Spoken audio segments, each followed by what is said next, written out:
Mes chers amis, bonjour.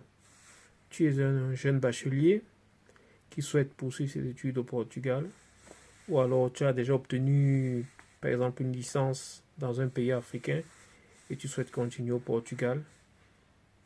Je te donne rapidement les étapes que tu dois suivre.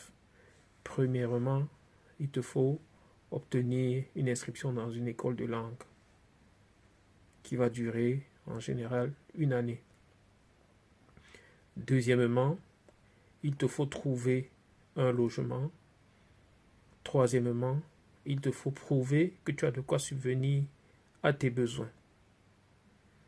Donc ça, c'est la condition financière. La condition financière, elle est essentielle, en plus de l'inscription. Donc les deux éléments clés, c'est la condition financière, prouver que tu es capable de subvenir à tes propres besoins sans avoir recours à l'État portugais. Et ensuite, prouver que tu as obtenu une inscription définitive dans l'établissement de ton choix.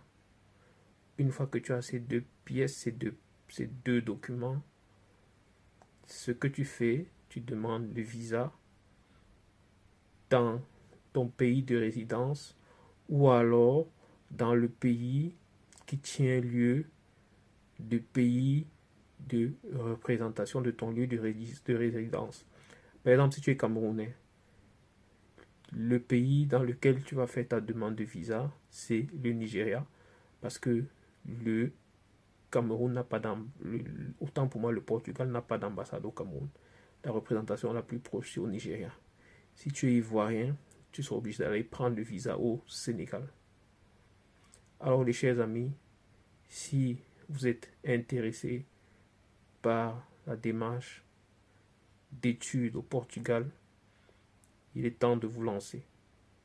La prochaine rentrée a lieu en septembre-octobre. Et je vous rappelle par ailleurs que le Portugal, c'est l'un des pays les moins chers en Europe. Si vous êtes intéressé, si vous souhaitez notre accompagnement, n'hésitez pas à nous contacter au numéro qui s'affiche en bas. Et par ailleurs, je vous demande de vous abonner massivement à notre page. Merci.